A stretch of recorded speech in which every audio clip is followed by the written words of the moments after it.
অবশ্যই একটা উৎসবমুখর পরিবেশ কাজ করছে। আর আমরা চাই হচ্ছে একটা ডাকসুতে আর জাকসুতে যেরকম একটা ঝামেলাপূর্ণ পরিবেশ আর সবাই নির্বাচন বয়কট করছে, আমরা এটা চাই না। আমরা চাই একটা নিরপেক্ষ নির্বাচন হোক আর মানে ক্যাম্পাসে শান্তি বিরাজ করুক, এতটুকু। দীর্ঘদিন পরে যেহেতু হচ্ছে আমাদের ভার্সিটিতে চাকসু নির্বাচন অনুষ্ঠিত হতে যাচ্ছে, তো এখন থেকেই মূলত আমরা হচ্ছে আমেজ দেখতে পাচ্ছি। কারণ এটা হচ্ছে আমাদের স্টুডেন্টদের অধিকার। চাকসুর মাধ্যমে আমাদের স্টুডেন্টদের অধিকারগুলো হচ্ছে বাস্তবায়িত হবে। দীর্ঘদিন যাবত আমাদের ছাত্র সংসদটা এখানে হচ্ছে অনুষ্ঠিত হচ্ছিল না। তো যার কারণে দেখা যাচ্ছে যে আমরা আমাদের স্টুডেন্টদের যে মাঠ পর্যায়ে দাবিগুলো যেগুলো আছে এগুলো আমরা বাস্তবায়ন করতে পারতেছি না। এগুলো আসলে চাকসু ছাড়া কোনোভাবেই সম্ভব না। আমাদের যে নিজেদের অধিকার, তারপর হচ্ছে আমাদের স্টুডেন্টদের সুযোগ সুবিধাগুলো, এগুলো কোনোভাবেই চাকসু ছাড়া হচ্ছে বাস্তবায়ন করা সম্ভব না।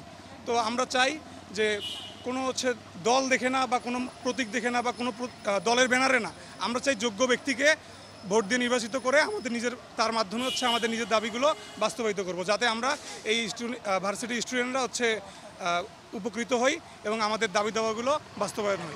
এখন পর্যন্ত হচ্ছে কোনো সংখ্যা দেখছি না। পরিস্থিতি নর্মালি মনে হচ্ছে আমাদের কাছে এবং আমরা আমেজপূর্ণভাবে চাকসুটাকে এনজয় করতে চাই সবাই। অবশ্যই প্রত্যাশা থাকবে যে ওনারা যা কিছু প্রতিশ্রুতি দিচ্ছেন আমাদেরকে সেগুলো যাতে খুব ভালোভাবে ওনারা দায়িত্বশীল তার পরিচয় দেন আর কি। আমরা দিন শেষে একটা সুস্থ ক্যাম্পাস চাই, আর আমাদের যে বেসিক যে অধিকারগুলো ওগুলো অবশ্যই আমাদের পূরণ হওয়া চাই। যে প্যানেলেই আসুক, যেখান থেকেই আসুক, আমরা চাইবো যে একটা ভালো আউটকাম সবার কাছে। আমরা দেখতে পেয়েছি যে আসলে ভিন্নধর্মী কিছু, যেমন বেশ কয়েক বছর পর নির্বাচন হলেও যে শিবিরের একটা জয় জয়কার সব দিক থেকে।